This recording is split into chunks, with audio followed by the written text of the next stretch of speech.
University మంచి భవిష్యత్తు కోసం తెలుగు విద్యార్థులు ఇష్టపడే యూనివర్సిటీ. కాల్ 9059052378 9059052379.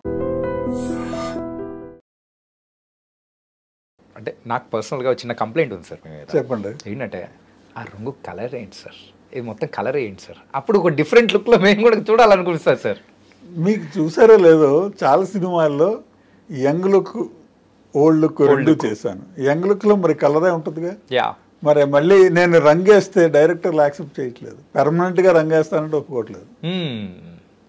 నేను గడ్డం తీస్తే ఒప్పుకోవట్లేదు. మీసం తీస్తే అసలు గడ్డం మీసం తీసేస్తే అసలు వద్దన్నారు. ఏం చెప్పాలి? ఏం చెప్పలేం సార్.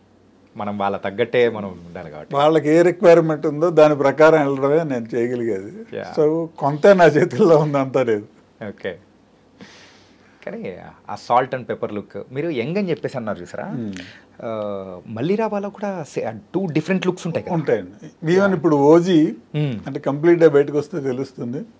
ఓజీలో నాది యంగ్ లుక్ ఉంటుంది, ఓల్డ్ లుక్ ఉంటుంది. ఓకే ఓకే, అంటే ఈ లుక్ యాజ్ ఇట్ ఈజ్ ఉంటుంది, యంగ్ లుక్ కూడా ఉంది. అంటే అది లేదు, ఇంకా ఉంది కొద్దిగా. అంటే యంగ్ లుక్ అయిపోయిందా మీ షూటింగ్ పార్ట్? అయిపోయిందండి. ఓకే, ఇప్పుడు ఓల్డ్ లుక్ కోసమేనా ఇది మొత్తం? తెలియదు, అది ఇంకా పెండింగ్ ఒక 5-6 days ఉంటుంది అన్నారు. అది ఎప్పుడు చేస్తారు? ఎట్లా వచ్చింది సార్? బాగుంటుందండి. ఒక చిన్న టీజర్కి అందరం కొట్టేసుకుంటున్నాం ఎప్పుడు వస్తుందా అన్నట్టు అట్లుంది. ఆయన పాలిటిక్స్లో బిజీ అయిపోవడం ఒక కారణం ఉంది. సో ఆయన ఎప్పుడు కేటాయిస్తారో పవన్ కళ్యాణ్ గారు, అప్పుడు ఆ సినిమా కంప్లీట్ అవుతుంది. మీతో పాటు మేము కూడా ఏగర్గా ఎప్పుడు వస్తుందా అని వెయిట్ చేస్తున్నాం. అందులో చూసుకోగలుగుతాం. అది అందులో ఎలా ఉండబోతుంది? పాజిటివా నెగిటివా? నార్మల్ రెగ్యులర్ క్యారెక్టర్ ఉండబోతుంది. ఓకే సార్, ఎక్కువగా పెద్ద మూవీస్లో పెద్ద క్యారెక్టర్స్ మీరు అన్నట్టు కూడా మీకు పడకపోవడానికి 10 సంవత్సరాల్లో ద రీజన్ ఏంటనుకోవచ్చు? తెలియదండి, అంటే అలా చెప్పలేను నేను. అంటే రాసుకునే వాళ్ళకి ఆ క్షణానికి ఈ క్యారెక్టర్ వీడు సూట్ అవుతాడు అని అనిపించకపోవచ్చు, అసలు మనం స్ట్రైక్ అవ్వకపోవచ్చు. ఫ్రీక్వెంట్గా కనబడుతూ ఉండాలి అన్నది చాలామంది చెప్తారు. వెళ్ళి కనిపిస్తూ ఉంటే వాళ్ళకి అప్పుడు క్యారెక్టర్లు వస్తాయని. నా ప్రాబ్లం ఏంటంటే షూట్ పిలిచినప్పుడు సెట్లోకి వెళ్తాను, పలకరిస్తాను, నా పని చేసుకుంటాను, మళ్ళీ వెళ్ళేప్పుడు ఒకసారి అందరికీ చెప్తాను, వచ్చేస్తాను. మళ్ళీ తర్వాత ఎవరితో టచ్లో ఉండి మళ్ళీ వాళ్ళు పిలిస్తే తెప్పించి ఓకే వెళ్ళి కలుస్తూ రెగ్యులర్గా నేనున్నా నన్ను తీసుకోండి అని అడిగే అలవాటు లేదు నాకు. అది రాంగ్ అయి ఉండొచ్చు, కానీ చేతకాని పని.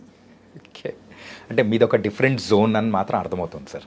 అంటే ఇది పని చూసుకున్నామా వెళ్ళిపోయామా ఇదే అన్నట్టు అంతే ఉంటుందండి. Sir, coming to your family sir, so మీరు ఇందాక అన్నారు మాటల్లో మేడం అయితే మెడిసిన్ చేశారు, షీజ్ ఏ డాక్టర్ అని చెప్పేసి. సో పిల్లలు?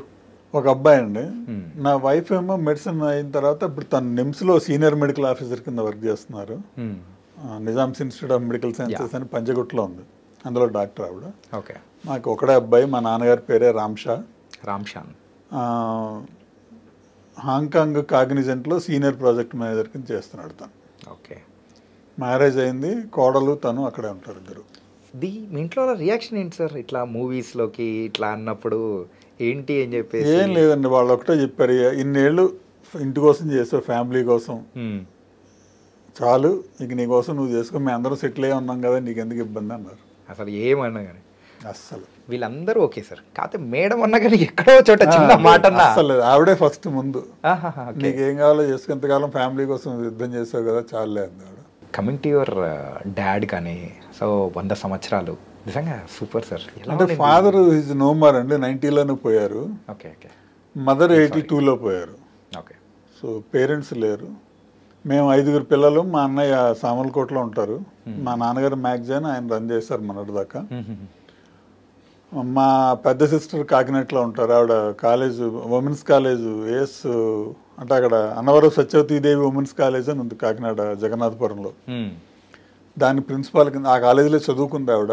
తర్వాత వేరే ప్లేసెస్లో లెక్చరర్ కింద చేసి మళ్ళీ అదే కాలేజీకి ప్రిన్సిపాల్ కింద వచ్చి ఆ కాలేజీలో రిటైర్ అయింది. ఓకే, సో ఆవిడ మా పెద్ద అక్క రత్నగిరి ఉషా అని.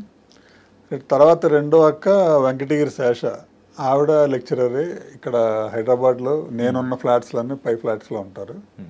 మూడో సిస్టరు తను వైస్ ప్రిన్సిపాల్ బచ్పన్ స్కూల్స్కి, ఆవిడ ఇక్కడ హైదరాబాద్లోనే ఉంటారు. కంప్లీట్ ఒక ఎడ్యుకేటెడ్ ఫ్యామిలీ సార్.